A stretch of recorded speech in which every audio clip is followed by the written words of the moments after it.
Good afternoon, ladies and gentlemen. I make it just 12:30. Welcome to the Cabinet meeting. I will start. Do I start with the statements? I'll read out the statement, which I'm sure you all know off by heart by now. I'm obliged to inform you that this meeting is being videoed. Members of the public are entitled to film the proceedings provided they comply with Shropshire Council's terms and conditions, which are available today at the far end of the room. If you're filming for commercial purposes, you must have first gained permission, without which you may not proceed. Any member of the public who has any concerns should raise them now. Okay? Forever hold your peace. So I will start the meeting with apologies for absence. The observant ones amongst you might realise that Keith is away on a well-deserved holiday. And also we have apologies from Mike Owen. Item 2 on the agenda, we have disclosure of pecuniary interests. Do we have any? No? Thank you very much. Item 3 are the minutes, which I would ask you to, for permission for me to sign as a true record. The only correction I want to make to the minutes is 26 and 29, to reflect the fact that the reports were presented by Keith Barrow and not Lee Chapman as stated. Is everybody happy for me to amend them to that? Okay, lovely, and then I will sign those as a true record. Item 4, we have no public questions or statements. Item 5, we have no matters referred from scrutiny or from council. Item 6, reports of scrutiny committees, we have none. And that brings us on to item 7, which is revenue monitoring report period 3. This is the first monitoring report of 2013-14 and shows the reclassification of the budget book into the new management structure. Key messages in the report are projected outrun of 427,000, representing 0.06% of the gross budget. General fund balance is projected at 12.205 million, which is above the level anticipated in the financial strategy. Savings targets of 10 million have been allocated across service areas based on controllable budget share. Work is ongoing to identify where these savings targets will be delivered by each directorate, and progress against this will be reported in the period 4 monitor. Growth of 10 million will be allocated to known budget pressures, including adult social care and children's safeguarding, our vulnerable services, which I think everybody will agree are areas that should be highlighted. Council will formally approve the 10 million balance in September. So I move the recommendations on paper 7. Do I have a seconder? Oh, it's got you seconding, Roger. I can't, Chairman. I'm sure you would. Thank you, Mel. Roger.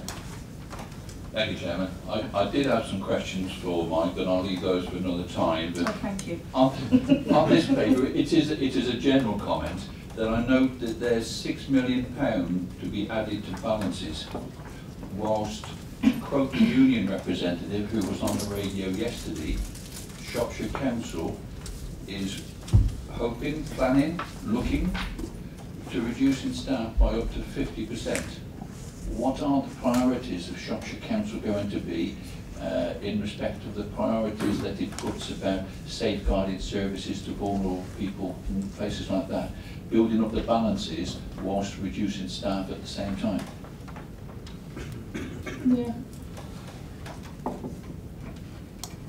I think just in response to that, the additional contribution into balances in 13-14 is effectively the final part of the medium-term financial plan that was built over 3 years. And as part of that medium-term financial plan, the idea was to produce a much more robust level of reserves and general fund balance, which has been through Cabinet and Council for the last few years. So that marks the sort of the last major contribution into what is a one-off sum of money, which is there for emergency purposes. What we're then moving into, in terms of what you just mentioned, is the 14-15, the next financial strategy, which is about how we make sure the books balance, and we are doing that on the basis of the level of reserves that we're holding at this time. Thank you. Okay, any more comments? No? Everybody in favour of the paper? Thank you very much. Okay, so moving on to paper 7, we have the Revenue Monitoring Report, period 3. Sorry, we've just done that, haven't we? 8, the Capital Monitoring Report, period 3, sorry. And that's paper 8. This is the first of the year, so really it's early days. I think spend to date of 6.2 million is representing 9.1% of the revised budget, and all schemes are currently projecting on budget. So do I have a seconder for that? Second. Thank you, Mal. And all those in favour of the paper, thank you very much. Okay, now moving on to 9, which is the Treasury Management Update, quarter 1, 13 to 14. And the recommendation is that members are asked to accept the position to set out in the report. Roger? Thank you, Chairman. Again, a general question, and that is, I note the return of 0.56%. By my calculation, about 2.3% a year. Congratulate the Treasury staff for doing that. But in the paper that went to Council last week, it continues to show that the Shropshire Waste Partnership Smoothing Reserve at £19 million. Now, my understanding is for that to balance, it assumes a growth of 5% per year. We're not achieving that. We have not achieved that. So what sort of contribution will be needed this year and maybe next year to balance this sum up? It will be a capital because we have to go into the reserves for it. Thank you. James? Yeah, I think as we've discussed previously, there's when the waste smoothing reserve was identified, there was an assumption that 5% interest was a reasonable return on an annual basis. The return that is taken on the whole of the cash that's held by the local authority is a figure, and of that, a 5% element that relates to the waste smoothing reserve is moved across to that. So it's taken from the whole, which means that if we're not delivering 5% across the board, a bigger share is taken for the waste reserve than would otherwise be anticipated. Thank you. Any more comments? Everybody in favour of that paper? Thank you very much. Okay, moving on to item 10, the financial strategy, paper 10. The report provides the latest resource and expenditure projections over the 3-year period 2014-15 to 2016-17. Over the 3-year period, the projected savings required are £80 million. Yes, that's £80 million, with 41.6 million required in 2014-15. To deliver the 80 million savings, a complete review of all council areas on a zero-based budget approach will be undertaken in the summer of 2013, and that is happening as we speak. This will include business planning, zero-based budgeting, service redesign, challenge sessions and scrutiny, and I think scrutiny is very much has a big part to play in that. Public consultation will take place over the summer months, and the feedback will be used in the future development of the financial strategy. I would like to emphasise that the public consultation, and quite rightly I think, will include partners. It will not just be Shropshire Council, it will be fire, health, voluntary sector and police, because they are partners in these services as well. The report also looks beyond 2016-17 at some of the issues likely to affect the Council in the longer term, including changing demographics, impact of policy and legislation changes, which we know are changing all the time, and the need to work in different ways to deliver different outcomes with reduced resources. I'd like to move the recommendations A, B, C, D, E and F. Do I have a seconder? Thank you, Mel. Oh, well, Tim. Yep, Tim. Yep. Alan.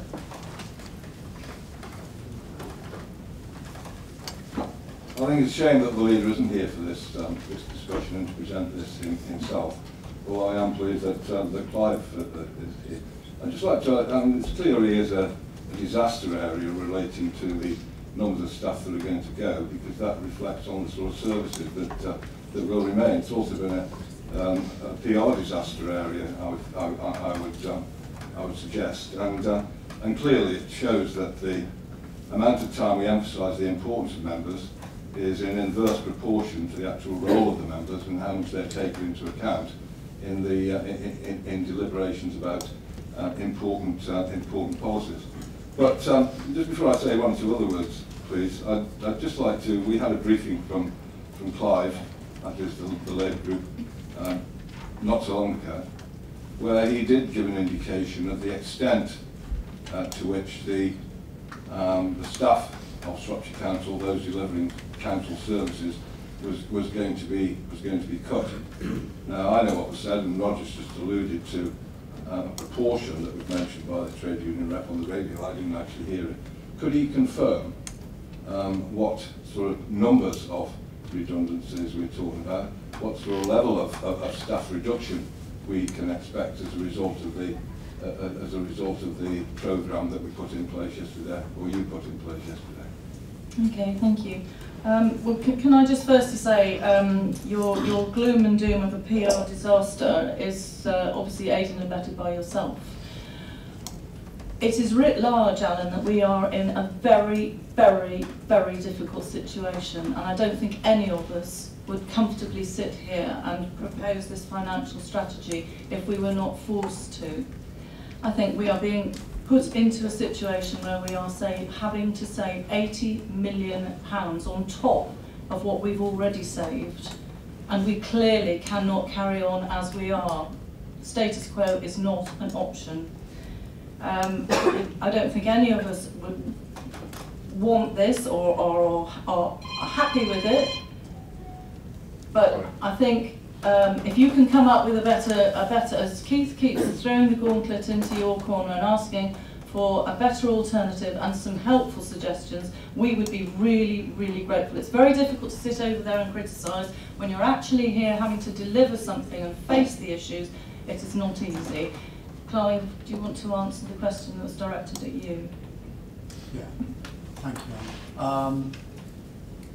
I think I would say, or echo what Anne has already said, that it's the amount of saving that drives the numbers that might be made redundant.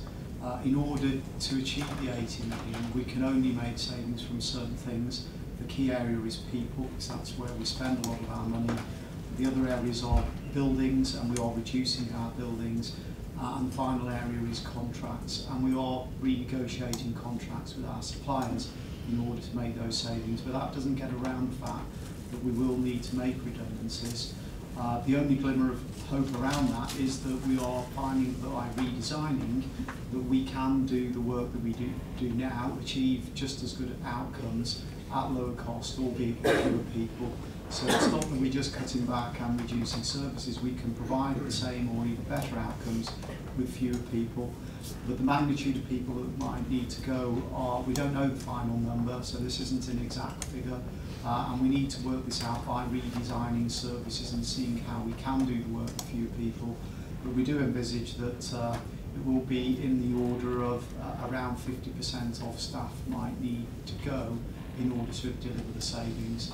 And that needs to happen over the next year or two in order to get the 80 million in the proportions that we need to achieve over each year. Thank you.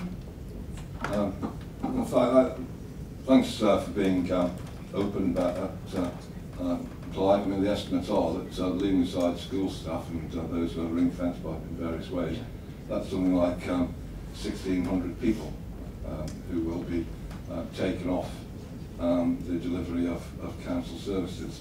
And that doesn't include, I think, those who are going to be tupied over to outsourcing operations. So that's a devastating impact on the council. I can't imagine that the same level of services or any improved services can be provided with that massive reduction of staff, given the number of staff that have gone already. And some of the figures that I hear that we can save 60%, 50% without any impact, well, those are yet to be reach fruition. I think you're talking about experimental schemes or ones that have been pilots, and we've yet to see any evidence of savings on that scale. And I really do question whether that is at all possible. The question about the PR nightmare and what and the consequences. I'm not just talking about this. I'm talking about generally about the way things are being handled at the council and the lack of openness and transparency, not just among members but among stakeholders as well. I would ask, where is our MP in representing us in these circumstances? He's jumped on various bandwagons. He jumps up and down when the prison closes, jumps up and down when the post office sorting office closes. Yet those are completely insignificant in terms of the number of job losses that we're talking about at this council so far, and the number of job losses that are projected by the news that we've just received. The impact on the structural economy, quite apart from the impact on individuals, is enormous at times when we're trying to foster growth and development. I would say also that some months ago, a letter in the Observer, written and signed by I think 170 council leaders, including about 30 of them were Tory group leaders, was not signed by our leader. So what I'm saying is that we haven't made the right noises. The local government or our area of local government is not standing and objecting to these massive cuts in people and services. As far as I'm concerned, I'm not going to get involved in or engaged in the destruction of the services which we can envisage as a consequence of this report. But I will come back to one area, and that is adult and social care. And we did make that proposal suggestion at the council last week that a commission be established to particularly look at this highly sensitive, involving large numbers of very, very vulnerable people, with a view to working together with partners, with the public, with interest groups, with expert opinion, to ensure that what is being proposed are the right things for the people of Shropshire. And I would repeat that, and I would make a plea that the decisions that I believe are due to be taken on the 1st of August are delayed and are put into the substantial consultation programme that is within this document, leading up to decisions being made in January. But it's quite clear there are great concerns out there, particularly recently from interest groups representing senior citizens and age concern and things, that they've not been appropriately consulted. And I do think this proposal for a commission is something that I hope Keith, when he returns from his holidays, will take up and push forward, and we can ensure that where such vulnerable people are involved in decisions which will change their lives and may impact very significantly on their well-being, that we do give that extra consideration that it deserves. Thank you, Alan, very much. Well, firstly, I know Tim's going to come in on this, but I, in my previous portfolio, was involved in the largest public consultation with older people and vulnerable people, as was Steve Chalmley. We absolutely consulted and then consulted on what we'd consulted. So don't you dare accuse us of not consulting with older people and vulnerable people. And we literally spent all summer, Steve and myself, going round the county, reaching the hard to reach groups, everybody that we could. So that opportunity was there, online, snail mail, any way that we could. We tried to reach absolutely everybody we could. It's ironic that you're just accusing us and staff of not being open and transparent, when the previous diatribe, you congratulated Clive on his openness and transparency in his answer to your question on staff redundancies. We are in a position where we are going to be a very different council. We have to be. If we don't do anything, we go bankrupt. We cannot afford 80 million savings without looking at how we do things differently. That is fact. And once again, I ask you to come up with some ideas and some alternative ideas if you have any. You're very good at finding fault in what we suggest, but we haven't yet heard one positive suggestion from you. Thank you. Tim. Thank you, Anne. Before I do anything else, I'd like to congratulate James in particular on the excellent paper. Absolutely. Which really, it's a succession of good papers. This is the first time we've actually gone in deep depth into really what the situation is. Up to now, we've been trying to hold the game a bit. This is a good paper. It doesn't hold any punches. It tells us exactly what we face, whether we like it or not. So congratulations on that, because it's an extremely good basis on which to have a healthy conversation. Commissions. I see the Independent Commission on All-Person Care is being sponsored nationally by the Labour Party, as does Keith Barrett, because he sent it me this morning. So maybe that tells you an answer, Alan.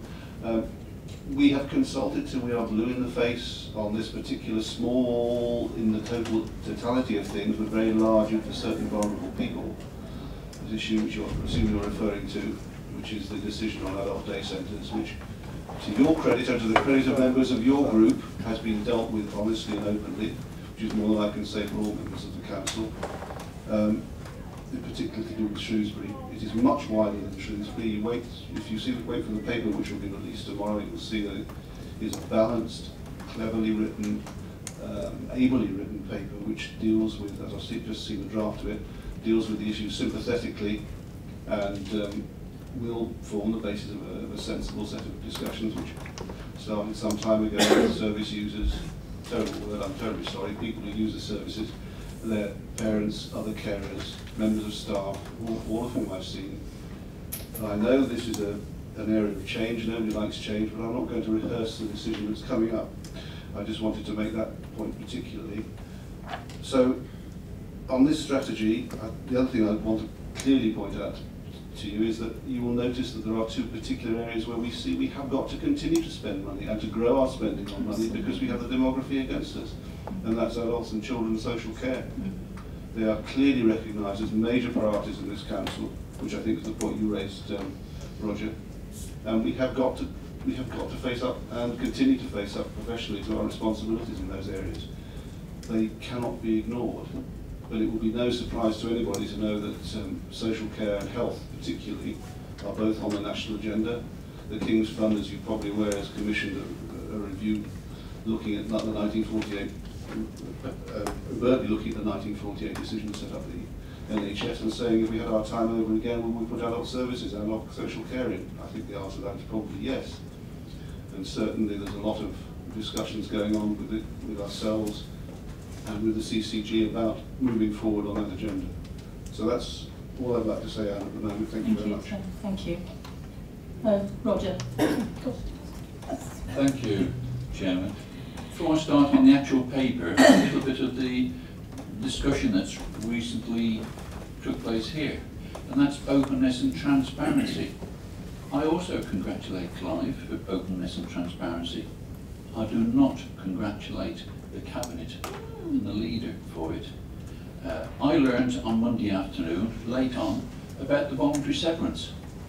And as I said on the radio yesterday, and it was admitted by the person I talked to on the radio, that they were briefed last Wednesday. Becoming involved and contributing. How can we involve and contribute if we are pushed to one side? Gloom and disaster. We don't know. It happened on Shropshire Link. The papers today, the staff are being told one thing. We, on this side, are in no position to say anything at all. And it has happened a number of times with IP&E. We didn't know anything at all. It was Conservative backbenchers who told me what was happening in IP&E. Being involved, transparent. Yes, officers are where they're allowed to be, but otherwise, no. And I think it is just a recent adoption of policy of this council, and how can others be involved? The Commission, I welcome it and look forward to it. The emails that I've seen appear to be that the leader is saying no, we will not have a commission. Now, if you want contributions from others to sit down around a table to talk about it, then let us do it, not make decisions and go out there and bring us in right at the end.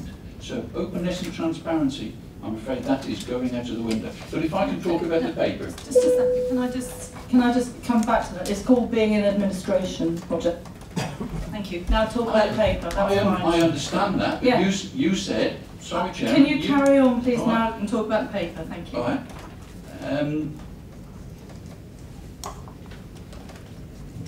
I see it's quoted as £80 million to find and 49 million next year. Many councils of all political persuasions have decided to raise their council tax because of the need to offer services to their local residents. I note on the radio and in the press, some are asking why do not the council raise their council tax by £1? I'm not saying that we would agree to it, but it would be interesting to know. It's information from the administration, Chairman, which you want us to contribute. We need the information in order to make that decision. And what I'm asking for is, if it was raised by £1, how much would it raise? I don't know. You've only got, I'm not the expert, you asked. All right. You just, Well, I'm being told by officers they're not allowed to talk to me. And I can quote other examples outside, and I want to do it here. Right, can you continue please? Right. But I note that after 4 years in parish, we are now starting to cut bureaucracy and we're going to adopt the Church Stretton experience. We should have been doing that some time ago. But specifically about the paper, before last May, I and many of my colleagues raised questions about the extra £9 million, which is quoted in the paper, 13-14, was to be saved, and the other 4.7 million in 14-15. How much of a failure last year to identify the savings, and there are a number of one-off savings that need to be carried forward, how much of this is included in the 49 million? Because some of that is not new savings.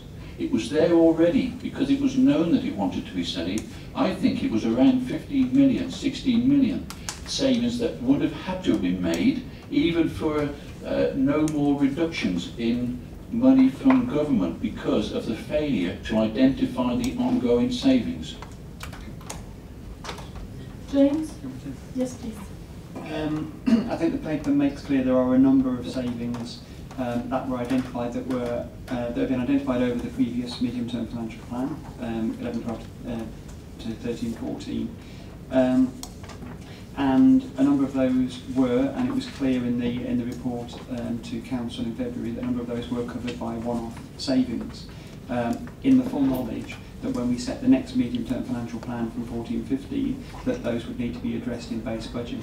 There was funding available to allow us to manage the 12-13 and 13-14 budget, but it needed to be addressed in the 14-15, but that would be a stage beyond where we were within the current medium-term financial plan. We needed new administration, we needed a new set of public consultation, we needed to set ourselves a new 3-year plan to deal with those in base.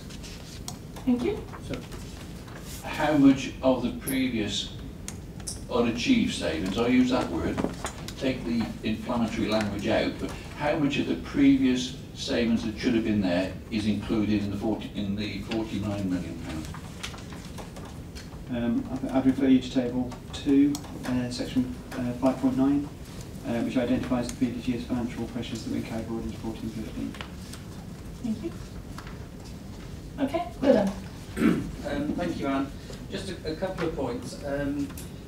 Where I have a huge empathy for the uncertainty the staff are going to go through in the short term while we are forced into this change, I think we need to embrace that by being forced into this change, it is a huge period of opportunity. Okay? Now, we are seeing the biggest shift away from state to self-responsibility and community responsibility. And no longer will people have things done to them, but it will be their own responsibility or their community's responsibility to take up the challenge and to deliver what they want. And along with that, I think there will be huge opportunities for staff who may leave to become part of the bigger picture within Shropshire. and I would encourage that, anything that comes forward.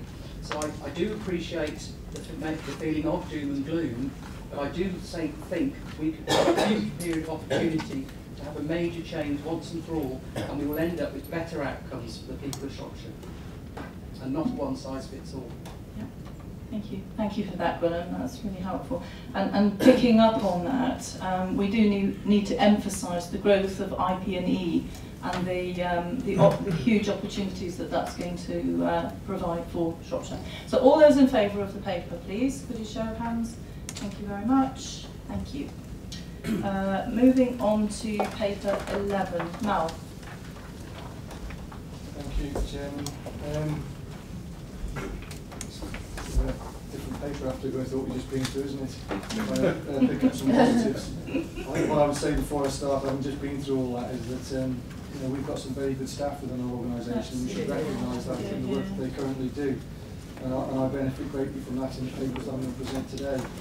So if I can just start with the one that I've got regard to SAMDEV and the place plans and the update on the annual update, which is what it is. This is actually going much better this year, Chairman. I think it's interesting that people and the Parish Council are now starting to understand it and grasp it, and they're getting to put more and more into it. Why I mentioned SAMDEV at the beginning was that because of this, we're also seeing more people coming back, actually going offering to be ups and clusters and put themselves in the SAMDEV process, which is really good. It was interesting earlier, one of my colleagues asked me a question about, and it was interesting, it came up before as well, about who had been consulted as part of this process with regard to the place plans, and in particular we're looking at CCG. So just made a couple of phone calls to get a bit of research to make sure I got my facts right. And I was interested to note that we've got an infrastructure group stroke forum, and if I just name a few people or organisations to sit on it. CCG, Highways, Westminster Police, the Fire Service, Shropshire Council Department, Severn Trent Water, Environment Agency, Education, Scottish Power, Utilities, I could go on and on and on. So it proves the amount of people who have an input into this document. But the particular question was around the CCG and its new role, and I'm pleased to say they have been contacted, but they have not come back to this stage. That doesn't concern me because this is an evolving document all the time. Should they come back to us, Tim will ask me the question. Clearly, anything that's a priority will be put into this plan and going into the SIL 1, 2, 3 list. It's worth looking at the 1, 2, 3 list this time because you'll see the SIL is all new. So most of it we've been getting, we've been banking, and I think that's only right until the funds come in a significant amount. But this time around, there's actually 3 that we've put forward for spend. Shifnal traffic modelling work. Those who've been monitoring the SAMDEV, they'll know that Shifnal have put themselves forward for extensive development, so we feel that work is critical, so it's put forward as a spend. And the other interesting one is Cockshut, installation of zebra crossing vehicle speed management equipment. Again, we've said spend, providing all the money comes in from SIL for that area. And Middle and Harmer Hill, installation of traffic speed monitoring in both villages. Again, it's a spend, providing all the money comes in to cover it. So, although they might seem small items, it proves that the SIL process is starting to work, and we're starting to feed the money back into the community. I don't think I need to say any more than that, really. Other than if the process itself, you'll see also talks about the process of the SUEs and the funding streams. I'm just going to quickly touch on that because the SUEs are showing a significant increase in development for us, and there are big figures when we start talking about SIL. But because of the infrastructure that goes round them, they can't just have SIL, we still look at 106. It states because it shows the process in here. The South SU has been a great example as a lead model. We work very closely with the developers and the agents through negotiation, not only to get SIL money, but also to get 106 money. And I think the model that we've got will now roll out and help us with the West and also Osprey and so on. So really, it's just to move forward. It's an update, and we'll soon start the next update. So hopefully all Cabinet will accept it. Thank you. Thank you. Do I have a seconder for that? Yes. Thank you, and thanks, Mal, for bringing the paper forward. I think this leads on very nicely from the previous paper in the possible reduction in services and outcomes that we have to deliver.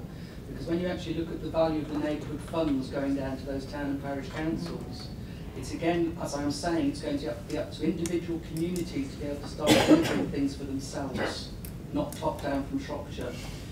Personally, I'm looking at bringing my place plan review into my next local joint committee meeting, because I think that would be an ideal time for us to actually talk to our communities about the cuts and also then look at the importance of the place plans and how they can actually lead income development in their own areas. And I think there's a piece of work that we need to consider of how this message gets out to the town and parish councils, and how we as Shropshire Council members have influence on how they spend their neighbourhood funding, because that's going to be crucial. And Clive, I'd like to take it back, who's going to lead on the strategy on that work. Roger. Thank you, Chairman. Congratulations to Mal and the staff. SIL does offer a lot of possibilities for the town and parish councils. I have a little bit of a difficulty with my own division because we cross 2 place plan areas.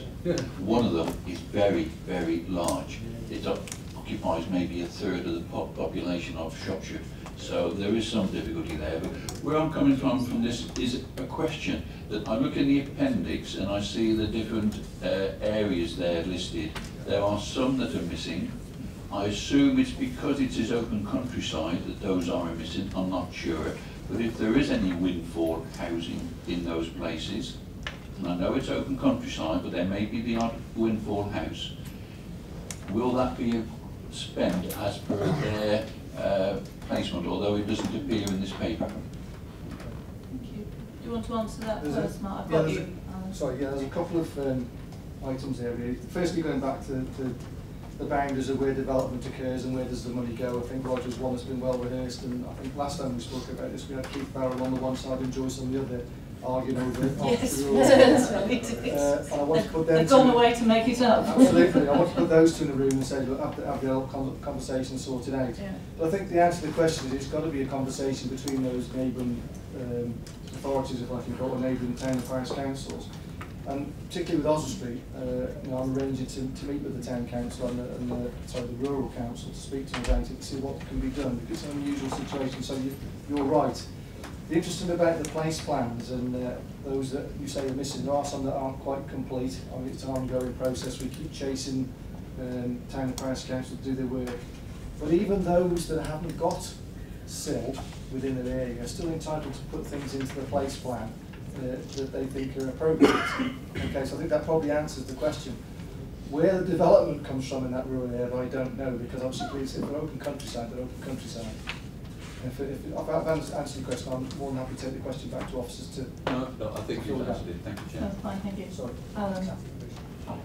No, I think we'd all agree, Malcolm, that we do have excellent staff in the council that work extremely hard. The issue is, of course, how many of them will remain in 2 years' time, and that's the dilemma, and how we may ensure that the best possible cohort remains after the programme that lies ahead. I'm just looking at Appendix 2, this example, and it's a very interesting example that you've put in the papers. And clearly, the infrastructure costs are laid down, just over 1.1 million, and the SIL proceeds, and then the Section 106 proceeds, and they equate to each other. In such a scheme, pre-SIL was in place, would we get the same amount? That's a very good question. I'm not sure I'm qualified to answer it, other than say that what you would do in the original process would be through 106 negotiation, and you would ask for those departments that would be impacted. The list we spoke of again, the infrastructure, what do they need to cover that area? So education comes to mind straight away, do you need the school and so on, and you'd negotiate that way. I think the safe bit with this is, and having gone through this particular one with the developers and the officers, the SIL gives them certainty, so they know that they've got a fixed amount to pay. It's a question of negotiating, if in this particular one, it's in schemes above 50, what extra is needed. The developers know that our SIL funding is set very low. You know, the 40 and 80 is low comparison to the rest of the country. So we do have to negotiate 106 on the bigger schemes. We went through every department who came up with the list. I mean, it was highways agencies, it was our own internal highways, it was every other department, and we showed the figures to the developer. So the developer was aware of what was needed, and through negotiation they came to an agreement on a figure. And my understanding is that it's where it needs to be. It started off a lot of lower level, it's gone higher. So I'm pleased where we are. I think it gives you a process or a protocol to follow. I don't think there's any total one way that you should do things, or rightly or wrongly. But I'm not sure about in the previous other than the 106. If that answers the question. Thank you. So, can I just follow on? Yes, of course. I mean, there is this perception among some that SIL is a bit of a bonanza. And I asked the question to illustrate perhaps that SIL might not bring more than previously came to the table, but at least part of it is defined. Okay, and put it that way, I don't disagree with you. I don't think that, you know, SIL was not there to create more and more money, purely to make sure that it was a fairer way of doing it. I think it does that. But you still need to have that negotiation with the greater schemes. I think it probably goes back, again, Alan, I think, I'm glad you've raised it, because people might think, well, it's a wish list, I'm going to get all this funding, I'm going to get all those other things with it. Actually, most of the SIL money will be spent on the schemes that we've got, like the South SUE. The majority of the SIL money there will go back into that area, in highways, etc., to make it work. So there's no golden fund there for extra money for anybody. Thank you. Madge, you did indicate that you wanted to speak. Points been covered. Well, I thought we would, yeah. Covered. That's why I left you till the end. And I'll do the same with the other items that you've indicated you wanted to speak on. All right? Thank you. Yeah. Okay, everybody in favour of paper 11? Thank you. We now move on to 12, which is the adoption of Albrighton Neighbourhood Plan Light. The yellow one. What have you got? He says. Can I start by saying about the Albrighton neighbourhood plan and thanking the local council and also the Shropshire Council member Malcolm Pate, who led the working group on this, and congratulate him on the really good work that they've done. The question was raised with me again about what's the difference between a neighbourhood plan and a parish plan, and what are the neighbourhood light plans is indicated in this particular one. The neighbourhood plan, and I've got David's here from Much Wenlock, is Wenlock are doing the neighbourhood plan process, which means it goes through the similar sort of process with consultation with the public, but it goes through a final referendum, and that gives it the weight that it needs to be considered during the planning process. But that's the good side. The downside, and I'm sure David won't mind me saying this, is the cost. The cost of a referendum and the neighbourhood plan is probably about 20 grand a time, and that falls on us as Shropshire Council. So, if I'm honest, I would be wanting to go down the neighbourhood light direction that they've done here, and also the parish plan, because ultimately they go through the similar process apart from the referendum, but bringing it before the Cabinet and then taking it before Shropshire Council overall gives it, for me, the same weight and as a better way of doing it. So going back to Albrighton, I think it's fantastic that they held 5 meetings, 2 workshops, and sent out questionnaires to over 5,000 properties. And when they came back in their plan, what's good about the plan? When they come back and you see people actually stating growth, they recognise what it's about. And you know, they've said at the same time, we don't want to become a town, we still want to remain a village. But they've also encompassed what we wanted. And essentially, if you look through the document, you'll see they've talked about medical, they've talked about leisure, they've talked about retail, they've talked about shop signage, they've talked about parking and highways, they've talked about landscape design, they've talked about appointments. I could go on. That's how involved it is, that's how good this plan is. So they've done a lot of work on it, and I'm grateful that they've accepted some growth. And I look forward to Cabinet endorsing it, saying it should go to full council to get the full stamp. Thank you. Any comments? No? All right. Everybody in favour? Oh, sorry, do I have a second for that? Second, Tim? Okay, thanks. Item 13, the review of the bus strategy for Shropshire. Claire? Thank you very much. I'm not going to rehash the report, I'm just going to give you a bit of an update as to where we are. The reason we're here is because the Task and Finish Group and Cabinet have already looked at this particular service before. They came back with a variety of recommendations. This particular service was first commissioned in 2008. Sorry. No, sorry, Roger, I thought you were interrupting me there on a point of order or something. This was first started in 2008. The service operates from Longden Road. Things have moved on a lot from then. Some of these journeys cost us £150 a trip. Where we are now is, we're at the stage now where all the local communities do a lot of local commissioning, and this is an ideal opportunity for us to actually redesign the service. Over the past month or so, I've been talking to some of the councillors and also the community Shropshire Community Transport. And over the summer, we'll be looking at ways to actually redesign this service so that people, I think, in a lot of areas will get a better service. I have been asked a few questions by people, and I thought it would be nice if these particular questions were minuted. Mr. David Sandbach was too late to raise an issue, but I clearly take on board the point he was going to raise about social isolation has a significant impact on the health and well-being of citizens. And certainly what we're planning on doing is hopefully at least maintaining a similar or better service than we previously had. I think there's another couple of questions, but they may well come up when people ask me questions, so I'll leave it for that. But I do see this as an opportunity, and I'd just like to say a thank you to the councillors who've been working with me so far. I've had Charlotte Barnes and Rosanna Taylor-Smith, who've been doing a lot of work down south, and I've also been doing some with Kevin Turley from Shifnal. So there are councillors involved, which is great. Thank you. Thank you, Claire. Roger. Thank you, Chairman. I acknowledge the work that Claire is doing, talking especially down the southwest of the county, and I recognise that. But I am concerned about this because last year there was a surplus of £900,000 in the local bus services contract, as shown in the paper, which went to council. A saving, but here we are reducing it, and I'm not sure what is going to replace it. Down the southwest of the county, Shropshire Link is used quite a lot. I note in the report it says the words about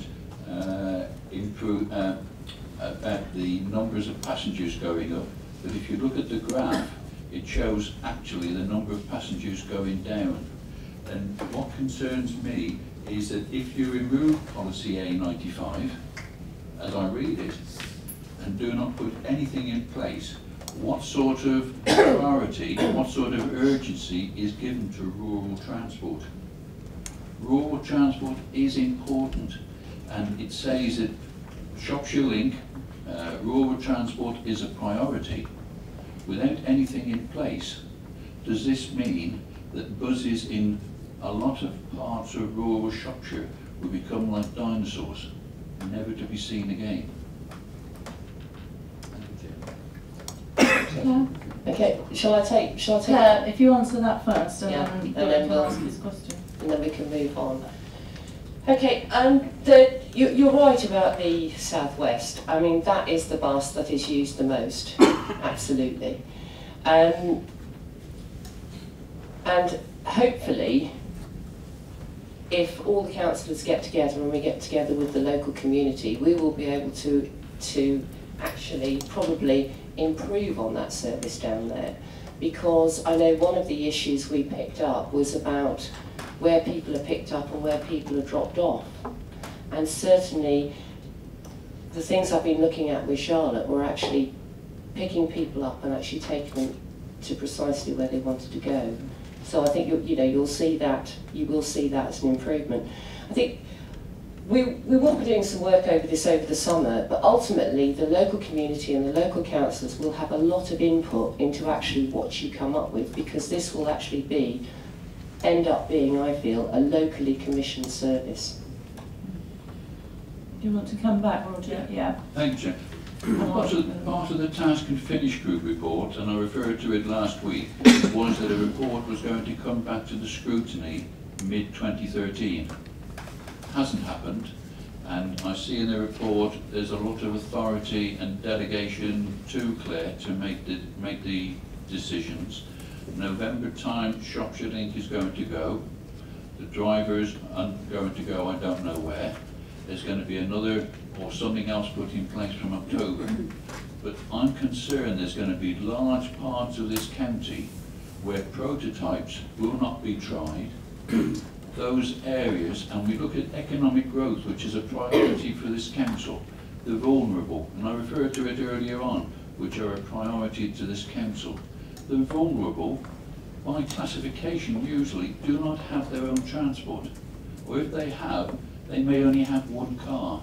And if the worker in that family is using that car to get to work, the other person is marooned, can't get anywhere without a bus service. And it is in the more sparsely populated areas of this county where it is most valuable. I think you've made your point. Do you want to answer? Claire? Yes. Oh. Sorry, that's been switched off. Like I say, Roger, we've been doing a lot of work, both with our officers and also with the Shropshire Community Transport and with other councillors as well. We've got a map. We looked at where the community transport goes, where Shropshire Link goes, where there's bits missing, and we have put the pilots in place, or we will be putting the pilots in place, where there are those gaps. So I think you should find by October or November time that actually all of Shropshire that had coverage before will have coverage then. Thank you. And that was just about scrutiny. Is there any way that it could go back to scrutiny and have that wider member involvement, as you said, about involvement in the decisions? I think Roger Clare has already said that local members will be involved in designing this service. That came over loud and clear. Thank you. Will. Thank you, Anne. The papers are actually leading themselves on very comfortably this afternoon because we're faced with these huge cuts. We then talk about place plans and communities and neighbourhood funds. Now we're talking about commissioning transport at a local level. Now for myself, I would like to see this done very, very simply, that we actually have a budget for a place plan area. They decide on how they deliver their transport along with the existing supply. And then leading on from that, when you have your place plan review, it is seen as whether it's important or not. And then the town and parish councils that have neighbourhood funding can actually increase or decrease the services by putting their own funding towards it, if it's a priority that's brought out by the community. I've discussed this with 2 or 3 of my larger parish councils in a very, very rural area, and they said Shropshire Link isn't fit for purpose. More people travel in the community car schemes in my area and the hospital car schemes, which are run by voluntary people, and it serves a much bigger purpose because they have a chat with the driver and they do a bit of shopping and everything else. Now, in my area, I'd much prefer to put an incentive in to encourage more people to join that, because it has a knock-on to adult social care and everything else. So, you know, let us have our own control of our own budgets. That's what I'm asking. Thank you. That's a really good point. Alan.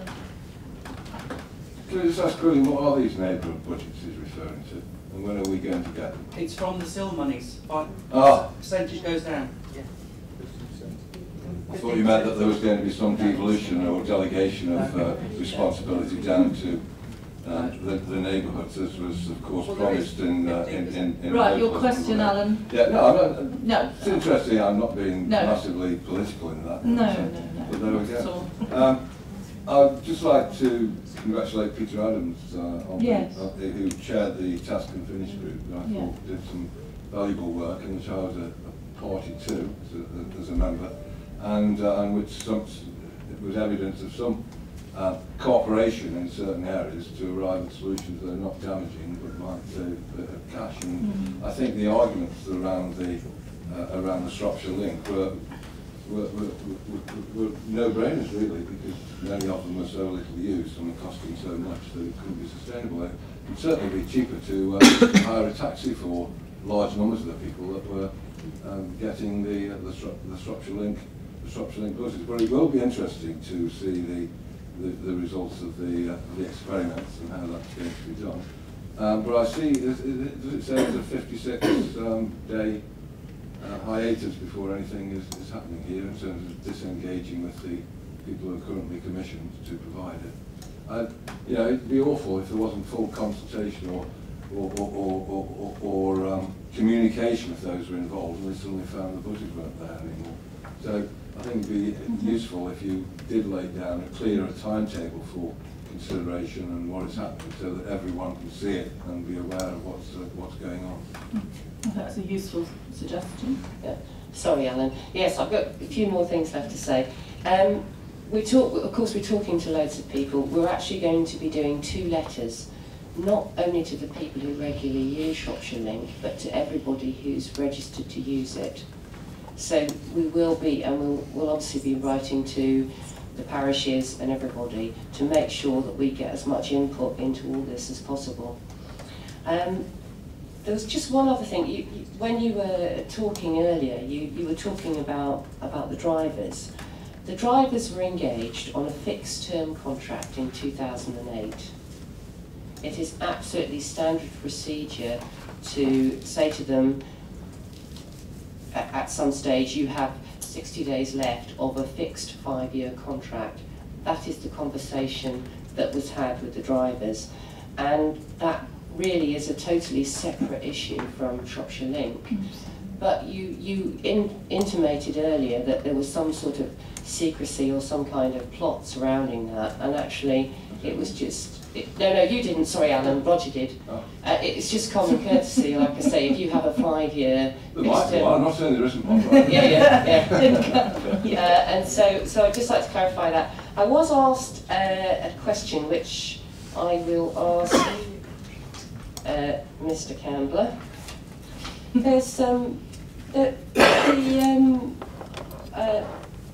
the graph on page 4, appendix 6. I've been asked by a gentleman about where these figures came from and your perceived accuracy of the figures. Could you just clarify that, and could we minute that, please? Would that be helpful if we minuted that? Thank you. Yeah, very good. Thank you, Chair. The figures that are referred to on the graph are extracted directly from the contract returns that we receive under the standard contract arrangements that we have with the various providers, and they obviously go to our passenger transport service. And we have a detailed method, as you would expect, with those contracts of monitoring and recording those figures. So they are accurate figures as detailed in that graph. Thank you very much. Thank you. Okay. Sorry. Yeah. And finally, I would just like to say, as Alan said earlier, thank you to everybody who were involved in the Task and Finish group. I mean, they met monthly over a 12-month period, and it was a cross-party group.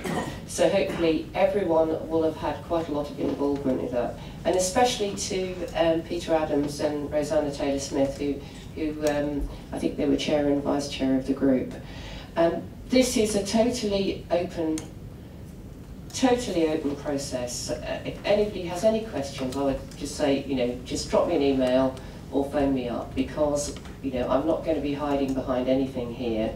We're going to find a solution that hopefully the majority of people are happy with. Thank you. Thank you, Claire. Now, previously, Madge had indicated that she wanted to make a point, ask a question, and she still does. Very, very quickly.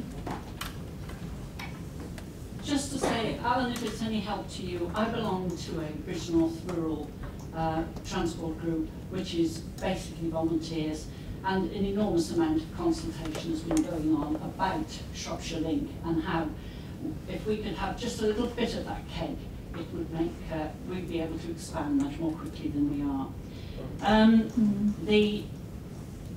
One of the things that we have a problem with in my neck of the woods is the fact that the existing services which are provided by Diamond or whoever are poor, unreliable. The buses are absolutely disgraceful, and so therefore people are using them less and less because it's not a nice experience. We tried a prototype from Bridge North Rural Transport of running one of our minibuses in on a Saturday morning to Clibber Mortimer to do pick up and take them back into Bridge North, and that's actually proved quite successful, and we intend to hang on to that. Tomorrow morning I'd be able to give you more answers perhaps to some of the questions that have been raised, because my group has got this as one of the major things on its agenda tomorrow to discuss how can we take over anything that Shropshire Link is not going to service, and how can we fund it. And with the greatest of respect to you all, the willingness is there. What we haven't got, we would need a little sum of money to kick-start us, because we would need to employ drivers then, as opposed to totally volunteers at the moment. Thank you. And I'm sure Claire will be really interested to hear the feedback from your meeting and have some input and stuff. Yeah, if you see Claire after, that would be really helpful. Okay, thank you. So, did we have a seconder for that paper? Yep, Gwyl. And all those in favour? Thank you. Right, that brings us to paper 14, which is the review of the permit scheme development. Claire. Okay. Thank you. The review of the permit scheme development. Again, this has been kicking round a while. We've had to apply to the Department of Transport for this scheme. But the scheme is being developed by WASP. And WASP is the West and Shires, and they are Cheshire West, Chester, Stafford, Warwickshire, Coventry, Telford, Wrekin, Cheshire East and Worcestershire. So in other words, what we're doing is we're devising this scheme, we've devised the scheme, we're putting it forward with all these other people so that the Department of Transport are happy with what we're doing. That's the gist of it all. And what's happened in the past is that I know there were people mentioned about when there was repairs needed to be done. Shropshire Council have fined people for doing the wrong repairs, and then finally these repairs have got done. With the permit system, the benefits I see of this is that actually the team that issue the permits or collect the permits will know who wants to do work where. So instead of having 3 people down your street on 3 different days, with the permit system, they will be there all hopefully on the one day. And the other thing is, because there will be, I think there'll be three people going around checking the work, we will always be hopefully on the front foot and not on the back foot. The reason we're on the back foot before was because we never knew what people were doing or where exactly they were. This way round, we will know where the people are, we'll know what they're doing, we can check what they're doing, so hopefully the job they do will be much better than they've done in the past. Thank you. Any comments? No? Everybody happy? Can I have a seconder, please? No. Tim? All those in favour? Thank you very much. Next paper is 15. Sorry? No? No, it's not. Paper 15, which is basically as written on the paper to decentralise the budget for consultants and authorise the spend in the appropriate directorates and areas. Do I have a seconder? Thank you. All those in favour? Thank you.